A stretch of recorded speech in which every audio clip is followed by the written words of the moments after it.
자본주의 원리에서 가장 중요한 핵심 요소는 개인의 소유권입니다. 각 사람이 자신이 가진 자본으로 수익을 창출해내지요. 그럼 그 수익은 그 사람의 것입니다. 각 사람이 땀 흘리고 수고하여 노동의 가치를 만들어냅니다. 그럼 그 사람이 번 돈 역시 그 사람의 것입니다. 또한 각 사람은 자신의 소유를 가지고 자기가 원하는 방식대로 자기가 바라는 소비를 자유롭게 할 수가 있지요. 여러분 어떻습니까? 제가 오늘 너무나 당연한 말씀을 드렸죠. 시대와 장소를 불문하고 이보다 더 정당하고 정의로운 일이 없습니다. 그런데 여러분, 우리 기독교인들은 달라요. 우리 기독교인들은 완전히 다른 소유와 소비의 개념을, 그 원리를 가지고 살아가고 있는 것입니다. 무엇입니까? 내가 소유한 모든 소출과 열매들, 내가 땀 흘리고 노력하여 얻은 이 모든 것들, 그럼에도 불구하고 이 모든 것들이 이 세상을 지으신 창조주 하나님의 것이라는 이 원리 속에서 우리가 살아가고 있는 것입니다. 여러분 아멘입니까? 그러나 이 원리를 우리의 머리와 생각, 우리의 입술과 신앙으로 고백하는 그 일과 실제로 우리가 하나님의 주인 되심을 인정하며 살아가는 일은 전혀 다른 별개의 문제라는 것입니다. 왜 그럴까요? 내가 수고하여 얻은 나의 것, 내가 누구로부터 물려받은 나의 것, 내가 투자하고 땀 흘려 얻은 나의 것이라고 하는 이 개념이 우리의 인생과 우리의 사고를 강하게 지배하고 있기 때문입니다. 그런 여러분, 하나님께 내 것을 드리는 일은 솔직히요, 절대로 쉬운 일이 아닙니다.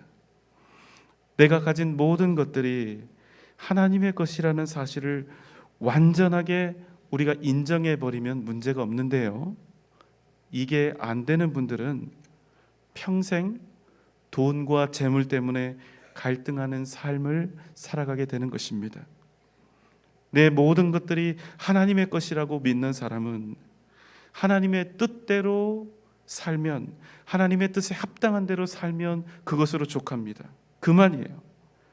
단지 내 눈앞에 보이는 얼마의 이익이 아니라 하나님이 기뻐하시는 뜻이 무엇일까를 고민하며 그에 합당한 소유와 그에 합당한 소비를 하면 그것으로 충분한 겁니다. 내가 지금 하고 있는 이 행동이, 이 선택이 돈이 될지 안 될지는 내 영역이 아닌 거예요. 왜 그렇습니까? 하나님의 뜻에 따라서 내가 소유하고 소비했으니 그 뒤는 여러분 하나님이 하실 일이 아닙니까? 여러분 세상살이에서 가장 고통스러운 것 중 하나가 돈 문제입니다. 돈 문제 때문에 시달리는 거예요. 그런데 여러분, 우리가 하나님의 주인 되심과 하나님의 주권을 완전히 인정하게 되면 여기서부터 완전히 자유하게 된다는 것입니다. 그냥 정신 승리로 자유로워지는 것이 아니에요.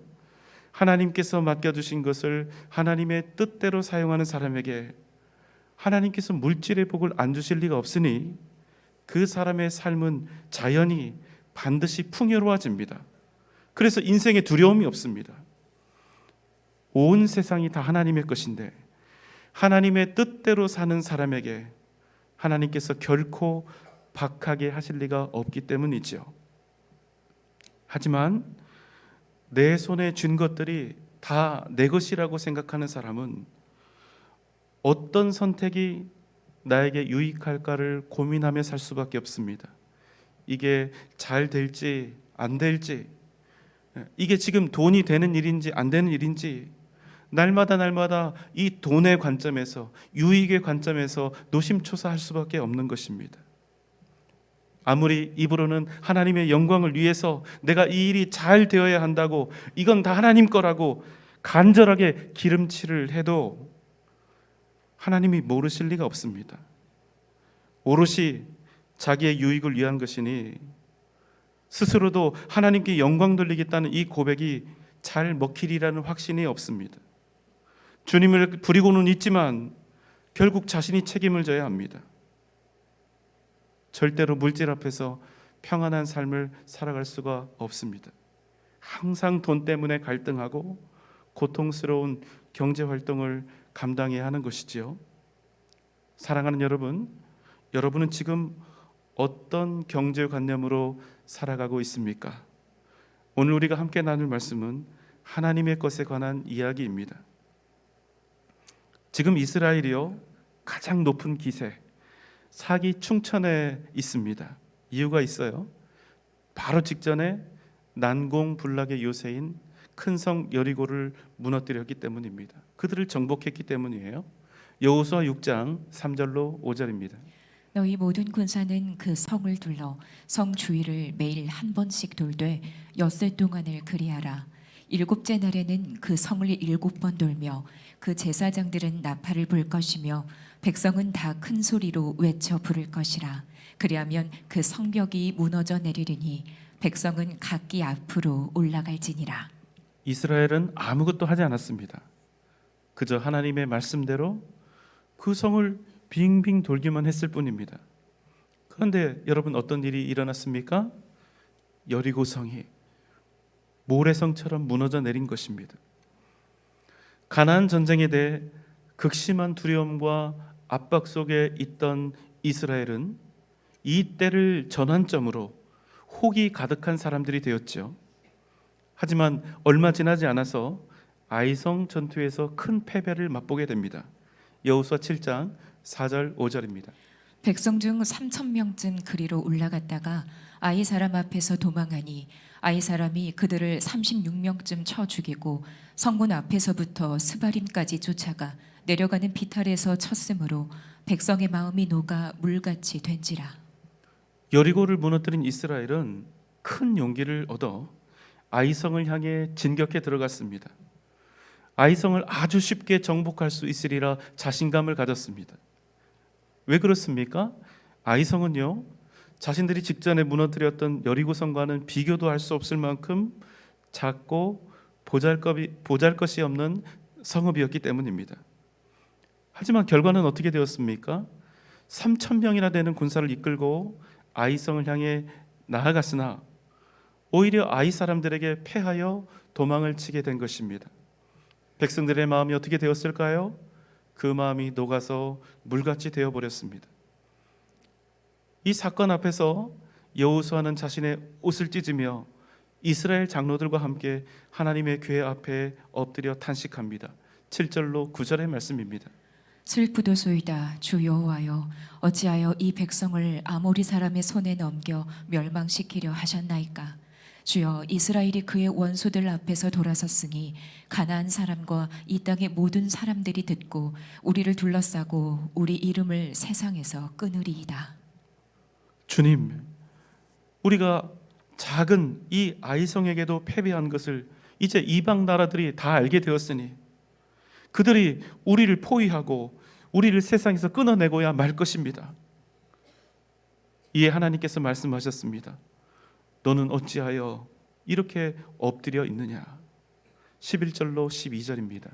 이스라엘이 범죄하여 내가 그들에게 명령한 나의 언약을 어겼으며 또한 그들이 온전히 바친 물건을 가져가고 도둑질하며 속이고 그것을 그들의 물건들 가운데에 두었느니라. 그러므로 이스라엘 자손들이 그들의 원수 앞에 능히 맞서지 못하고 그 앞에서 돌아섰나니 이는 그들도 온전히 바친 것이 됨이라. 그 온전히 바친 물건을 너희 중에서 멸하지 아니하면 내가 다시는 너희와 함께 있지 아니하리라. 무슨 말씀입니까? 이스라엘이 범죄했다는 것입니다. 어떤 범죄입니까? 하나님과의 언약을 어겨 하나님께 온전히 바쳐진 물건을 도둑질했다는 거예요. 이러한 이유로 이스라엘 백성들이 원수들 앞에서 패하였다는 것입니다. 그리고 말씀하시지요. 그 온전히 바친 물건을 너희 중에서 멸하지 아니하면 내가 다시는 너희와 함께 하지 않으리라. 그리고 여호수아에게 이렇게 명령하셨습니다. 너희 스스로 거룩하게 하고 아침에 지파대로 가까이 나아오라. 15절의 말씀입니다. 온전히 바친 물건을 가진 자로 뽑힌 자를 불사르되 그와 그의 모든 소유를 그리하라. 이는 여호와의 언약을 어기고 이스라엘 가운데에서 망령된 일을 행하였음이라 하셨다 하라. 뽑힌 사람을 어떻게 하라고 하십니까? 뽑힌 자를 불사르고 그와 그의 모든 소유도 마찬가지로 하라. 이렇게 말씀을 하신 거예요. 여러분은 어떻습니까? 너무나 두려운 말씀이 아닌가요? 듣기만 해도 너무나 섬뜩하죠. 아침에 일찍 일어나 지파대로 나오겠습니다. 유다 지파가 뽑히고 또 유다 지파 중에 세라 족속이 뽑히고 세라 족속 중에 아간이라고 하는 사람이 뽑혀서 나왔습니다. 여호수아가 그에게 말하죠. 너는 나에게 숨기지 말고 고하라. 그가 대답합니다. 21절입니다. 내가 노력한 물건 중에 신할산의 아름다운 외투 한 벌과 은 200세겔과 그 무게가 50세겔 되는 금덩이 하나를 보고 탐내어 가졌나이다. 보소서, 이제 그 물건들을 내 장막 가운데 땅속에 감추었는데 은은 그 밑에 있나이다 하더라. 아간이 무엇을 숨겼다고 합니까? 신할산의 아름다운 외투 한 벌, 은 200세겔, 50세겔의 금덩이. 그래서 어떻게 됩니까? 결국 아간과 그에게 속한 모든 것들은 아골 골짜기로 끌려가서 돌로 처짐을 당하고 부살라집니다. 여러분 어떻습니까? 이런 내용이 과연 성경에 있는 게 맞는가 싶을 정도로 굉장히 의아한 그런 마음이 드실 거예요. 쉽사리 이해할 수 없는 이 잔혹한 징계와 심판이 이스라엘 가운데 일어난 것입니다. 여러분 도대체요, 하나님께 바쳐진 물건, 하나님께 온전히 바쳐진 것이, 드려진 것이 도대체 무엇이기에 하나님은 이스라엘 가운데 이런 무서운 심판을 행하게 하셨을까요? 먼저 우리는 가나안 전쟁이 어떤 의미를 갖는지 그 의미에 대해서 이해해야 합니다. 첫째, 가나안 전쟁은 약속의 땅을 주신 하나님의 언약을 성취해가는 전쟁입니다. 하나님께서 이스라엘 백성들에게 가나안 땅을 허락해 주셨는데 그 땅을 얻기 위한 전쟁이라는 말씀이지요. 그럼 두 번째 의미는 무엇입니까? 지금부터 드리는 말씀이 핵심이니까요. 여러분 잘 한번 들어보세요. 가나안 전쟁은 단순히 정복 전쟁이 아니라는 것입니다. 무슨 말씀입니까? 이스라엘이 지금 가나안과 전쟁을 치르는 것은 단지 가나안이라고 하는 어떤 땅을 취하기 위함이 아니라는 것입니다. 그럼 무엇입니까? 우상 숭배와 죄악으로 찌든 가나안에 대한 하나님의 심판이라는 거예요. 하나님께서는 그 땅에 죄악이 가득하기까지 기다리고 또 참고 기다리셨습니다. 오랫동안 그들이 돌아올 기회를 주신 거죠. 하지만 그들이 더 이상 돌이킬 수 없을 만큼 그들 가운데 악이 관영하게 되었을 때 하나님은 당신의 백성 이스라엘로 하여금 그들을 심판하게 하신 것입니다. 그런데 아주 중요한 문제가 있습니다. 어떤 문제입니까? 악한 가나안을 심판해야 하는데 이스라엘도 역시 죄로부터 자유롭지 못했다는 사실입니다. 무슨 말씀입니까? 가나안이나 이스라엘이나 똑같이 멸망받아 마땅한 죄인들이었다는 거예요. 50보 100보입니다. 그럼에도 불구하고 이스라엘이 하나님의 백성 되었다는 그 까닭 하나 때문에 가나안을 심판해야 하는 상황이 된 것입니다. 그러니까 죄인들을 심판해야 하는 그런 상황이 된 것입니다. 정도의 차이는 있겠지만 하나님 앞에서 모두가 죄인인데 이런 심판을 이스라엘이 해야 되는 것입니다. 그래서 여러분, 이 전쟁은요 반드시 거룩해야 했습니다. 반드시 성결해야 했습니다. 이 때문에 나온 아주 중요한 용어가 하나 있는데요, 바로 헤렘이라고 하는 용어입니다. 여러분, 헤렘이 무엇일까요? 헤렘은 두 가지 의미로 성경에서 사용되었습니다. 첫 번째는 지극히 거룩하게 구별된 것. 두 번째 의미는 저주를 받은 것. 그래서 없애기 위해서 바쳐진 것. 이런 의미를 가지고 있어요. 오늘은 바로 두 번째 의미입니다. 무슨 말씀이냐면 하나님께서 가나안을 헤렘으로 정하셨다는 거예요. 왜 그렇습니까? 가나안은 지금 그 악한 죄로 말미암아 심판의 대상이 되었기 때문입니다. 그래서 여러분, 가나안 땅과 관련된 모든 것들, 그 안에서 하나님께서 허락하신 것을 제외하고는 그 어떤 것도 취하거나 가져서는 안 되었습니다. 이쯤에서 이런 의문이 드실 것입니다. 아니, 사람을 심판을 해야지 굳이 물건까지 심판을 해야 하는가? 굳이 짐승까지 심판을 해야 하는가? 여러분, 가나안 땅은요, 풍요로운 곳이었습니다. 수많은 짐승들과 수많은 재산들이 있었어요. 좋은 것들, 값 나가는 것들, 그런 것들이 있었다는 겁니다. 그럼 그런 것들은 살리고 취해서 이스라엘 백성들이 앞으로 살아가는 그 삶에 도움이 될 수 있도록 잘 사용하면, 선용하면 되는 것 아닙니까? 이것들을 다 굳이 죽이고 없애고 태울 필요가 있을까요? 이 명령이 얼마나 무익하고 또 잔인하고 어리석은 일입니까? 그런데 하나님께서는요, 이스라엘 백성들이 가나안 정복 전쟁에 들어가기 전부터 분명하게 거듭해서 말씀하신다는 거예요. 모든 것을 멸하라. 참 이해할 수 없는 부분이죠. 여러분, 지금부터는 조금 더 집중해서 들어주시기 바랍니다. 자, 한번 곰곰이 생각하시는 거예요. 제가 방금 전에 말씀을 드렸습니다. 이 전쟁은 단순히 땅을 얻기 위한 정복 전쟁이 아니라 죄악으로 물든 가나안에 대한 하나님의 거룩한 심판이라고요. 그런데 만약 여러분, 이 전쟁을 통해서 이스라엘이 자신들이 정복한 민족들로부터 모든 것들을 다 취할 수 있다면 여러분, 어떻게 될까요? 어쩌면 처음에는 거룩한 하나님의 심판이 되어서 가나안을 칠 수도 있겠죠. 하지만 여러분, 이스라엘 백성들도 결국에는 죄인들이 아닙니까? 욕심과 탐욕으로 가득 찬 죄인들이에요. 그러면 여러분, 그들의 마음이 곧 어떻게 되겠습니까? 거룩한 하나님의 심판을 위해서 가나안 백성들을 치겠습니까? 아니면 가나안 사람들의 그 풍요로움과 부유함을 조금이라도 더 빼앗기 위해서 전쟁을 하겠습니까? 여러분, 앞입니까? 뒤입니까? 반드시 뒤가 될 수밖에 없다는 것입니다. 왜요? 우리 인간이 죄인이기 때문에. 그럼 어떻게 될까요? 가나안 전쟁은 더 이상 하나님의 거룩한 심판이 되지 못하고 이스라엘의 약탈 전쟁이 되는 것입니다. 그저 더 많은 땅과 더 많은 재물과 노예들을 얻기 위해 벌리는 탐욕의 전쟁으로 전락할 수밖에 없다는 것입니다. 그래서 하나님은 이스라엘에게 분명히 명령하시는 거예요. 그 땅에서 아무것도 취하지 말고 멸하라. 그래서 여러분, 가나안은요, 이스라엘 백성들에게 있어서 헤렘과 같은 것이었습니다. 반드시 하나님께 온전히 바쳐져야만 하는 것. 무슨 말씀입니까? 이 헤렘은요, 이스라엘을 억압하기 위한 것이 아니었다는 것입니다.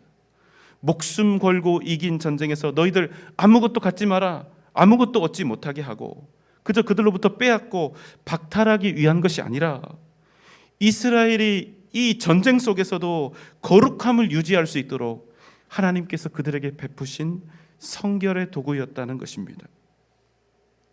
그런데 아간이 그것을 훔친 거예요. 그래서 지금 지엄한 심판을 받게 된 것입니다. 그래도 여러분, 이런 마음 드실 수 있어요. 그래도 너무하다. 맞습니다. 인간적으로 저도 너무한 생각이 들어요. 하지만 여러분, 한 번 더 생각해 보십시오. 만약 오늘 이 아간의 범죄, 공동체의 범죄도 아니고 이 개인의 범죄, 하나님께 드려진 이 물건들, 이것을 훔친 아간 개인의 범죄를 그저 사랑이라는 이름으로, 용서라는 이름으로 그저 흘려버린다면 앞으로 여러분, 이스라엘 공동체에 어떤 일이 일어날까요? 결국엔 여러분, 한 사람도 빠짐없이 모두가 다 하나님의 것을 도둑질하는 범죄에 빠지게 될 것이고 마침내 이스라엘은 멸망당할 수밖에 없다는 것입니다. 왜 그렇습니까? 여러분, 돈 앞에 장사가 없기 때문입니다. 우리도 오직 믿음으로 살고 싶지요. 그런데 여러분, 우리가 돈 때문에 쓰러지고 넘어지는 일이 한두 번이 아니지 않습니까? 눈 한 번 질끈 감으면 더 많은 것들을 소유하고 취할 수 있는데, 죄인인 우리가 어떻게 이러한 유혹을 쉽게 이겨낼 수 있을까요? 그래서 하나님은 아간에 대해서 단호한 징계를 명령하신 것입니다. 여러분, 하나님께 온전히 드려진 것, 헤렘의 의미는 무엇입니까? 우리가 헤렘을 잘 구별해서 하나님께 드리면 헤렘은 우리에게 자유를 주고 복이 되지만, 그렇지 못하면 오히려 내 자신이 헤렘이 될 수밖에 없다는 거예요. 성경에는 온전히 드려진 것에 대해서 다음과 같이 말씀하고 있습니다. 레위기 27장 26절입니다. 오직 생축의 첫 새끼는 여호와께 돌릴 첫 새끼라. 우 양을 물론하고 여호와의 것이니 누구든지 그것으로는 구별하여 드리지 못할 것이며. 첫 번째는 처음 태어난 가축입니다. 이는 이스라엘이 출애굽할 때 애굽의 첫 태생들은 다 죽었지만 이스라엘에게 속한 것들은 하나도 죽임을 당하지 않았던 데서 시작이 되었습니다. 두 번째 28절입니다. 오직 여호와께 아주 바친 그 물건은 사람이든지 생축이든지 기업에 바치든지 팔지도 못하고 속하지도 못하나니 바친 것은 다 여호와께 지극히 거룩함이며. 하나님께 약속하며 서원으로 바친 것은 무엇이든지 팔지도 못하고 사지도 못하고 소유하지도 못한다 하죠. 왜 그렇습니까? 하나님께 바쳐진 이상 그것은 지극히 거룩한 것이 되었기 때문에. 세 번째 30절입니다. 땅의 10분일 곧 땅의 곡식이나 나무의 과실이나 그 10분일은 여호와의 것이니 여호와께 성물이라. 세 번째는 바로 11조입니다. 모든 수확의 10분의 1은 하나님께 이미 구별되어진 헤렘이라는 것입니다. 그래서 그 누구도 11조를 가지고 자신의 것처럼 임의로 해서는 안 되었습니다. 여기서 우리가 한 가지 유념해야 될 것이 있습니다. 우리가 하나님께 11조를 드리는 이유입니다. 우리가 오해하기 쉬운데요, 11조는 우리가 얻은 수확의 10분의 1만이 하나님의 것이다, 이런 의미가 아니라는 사실입니다. 그럼 무엇입니까? 내가 가진 모든 것들이 다 하나님의 것입니다. 내가 그것을 믿음으로 고백하며 10분의 1을 드립니다. 바로 이런 의미인 것입니다. 성경에서 11조를 말씀하시지요. 왜 그렇습니까? 단순히 교회 재정 때문에 그렇습니까? 아니요, 그렇지 않습니다. 그럼 무엇입니까? 이것이 하나님께 드려진 헤렘이기 때문입니다. 여러분 한번 생각해 보십시오. 우리가 다 죄인이 아닙니까? 그런 우리가 이런 생각을 가지고 산다고 생각을 해보세요.